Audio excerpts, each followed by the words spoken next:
Bien, vamos ahora a complementar esta información con el especialista en temas electorales, pero también es CEO de Imasolu, con Enzo Helguera, que en el día de hoy nos está acompañando en el IGE 2026. Doctor, gracias por estar con nosotros. Un gusto saludarte y poderlos acompañar en esta oportunidad en el programa y a la orden con las preguntas que tengan. A ver, son 5 alianzas sobre la mesa que podrían participar en las primarias. ¿Cómo se está evaluando o que finalmente cuál es el panorama de este primer paso en la democracia interna de los partidos?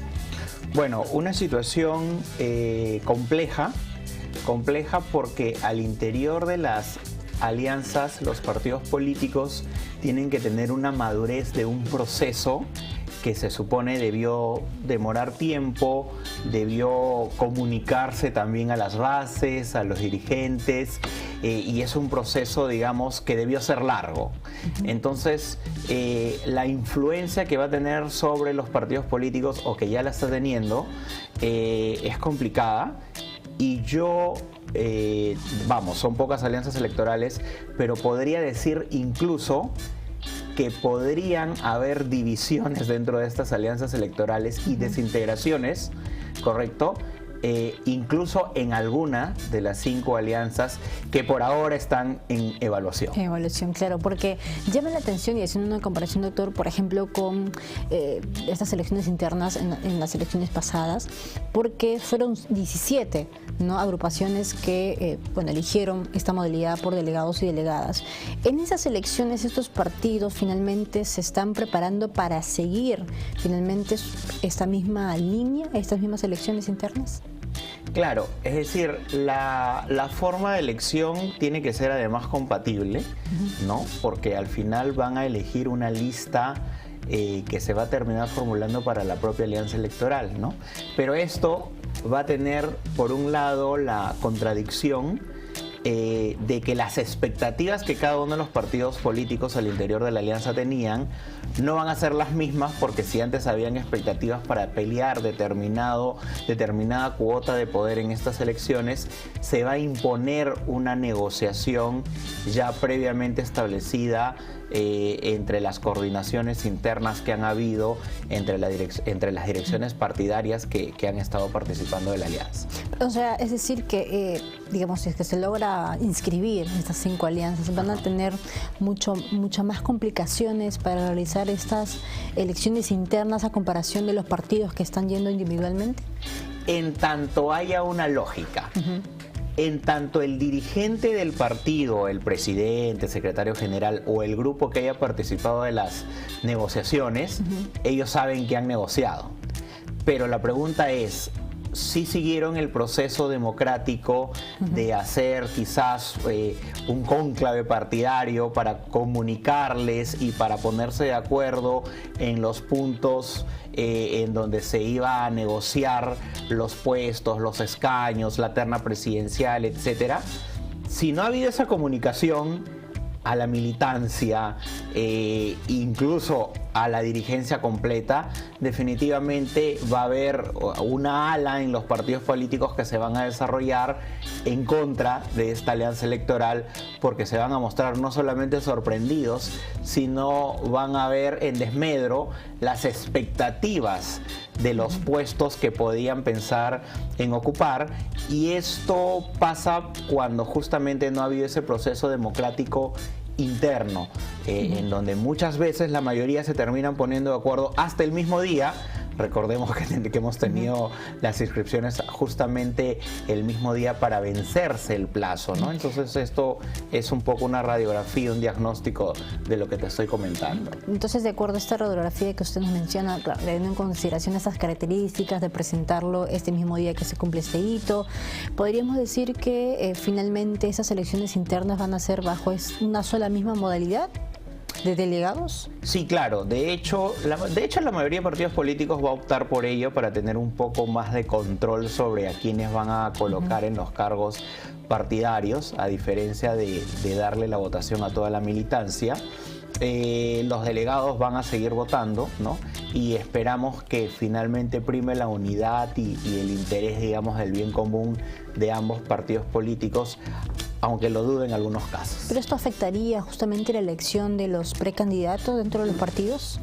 Claro, porque podría haber una desafección en la votación interna y al final podríamos tener un número mínimo de participantes y esto también termina cuestionando no la legalidad, porque al final con un voto uno gana, pero sí la legitimidad de la elección, porque ¿qué pasa si hay un porcentaje finalmente bastante menor que el conjunto de su militancia en la elección interna, ¿no? ¿Qué grado de representatividad existe, ¿no? Entonces, al final la idea de que haya democracia interna es que quienes manejan o gobiernan, digamos, los partidos políticos, no sean quienes controlan todo lo que ocurre en la democracia interna, ¿no? Sino que estos actos se ganan o se deben ganar por liderazgos auténticos a la interna de los partidos políticos. ¿Y por qué cree usted finalmente que no se utilice esta modalidad donde sí incluyen no solo delegados, sino también afiliados o los ciudadanos finalmente, ¿no? Claro, o hacerla abierta, claro.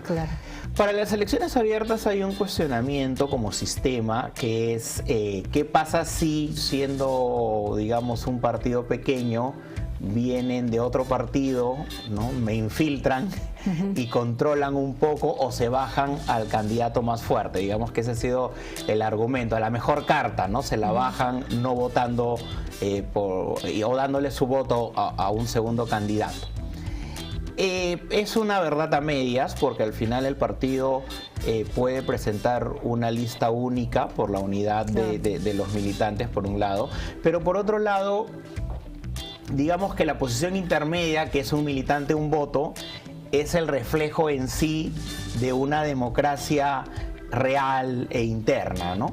¿No hay democracia entonces actualmente para usted dentro de los partidos? Creo que o sea, bajo las reglas, mientras se elija cualquiera de los tres sistemas, y en este caso la de delegados, se cumple, digamos, con la democracia interna porque las reglas del juego te lo permiten. Pero una representatividad real, creo que en la mayoría de partidos políticos no la hay.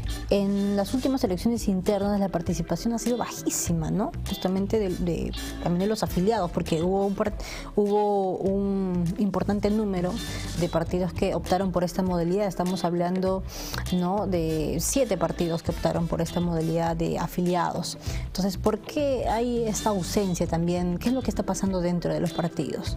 Bueno, la palabra clave ahí es la desafección, ¿no? La desilusión, justamente, que es lo que te estoy mencionando, que no existe, que no se llenan las expectativas que deberían tener los militantes para poder participar de esta democracia interna. O sea, ¿qué ocurre en la elección nacional? Cuando en una elección nacional la gran mayoría de votantes va a las urnas y vota, es decir, hay un deber cívico, patriótico, etcétera, muy al margen de que también hay en el sistema peruano un castigo, digamos, por no votar. En la elección interna, al haber una falta de motivación, al haber una desilusión, al haber una alianza electoral en la cual no se les comunicó y a última hora se les dijo que estas son las reglas o las condiciones de juego y las terminan imponiendo, o las terminan camuflando con elecciones en donde se pide el apoyo de toda la militancia, esto hace que esta desafección pueda crecer incluso mucho más y que al final los militantes se consideren que su opinión no ha sido escuchada. Entonces, ¿con qué motivación van a votar o a elegir a un candidato interno si solamente se les pide sus votos para este tipo de temas y su opinión no es escuchada, ¿no?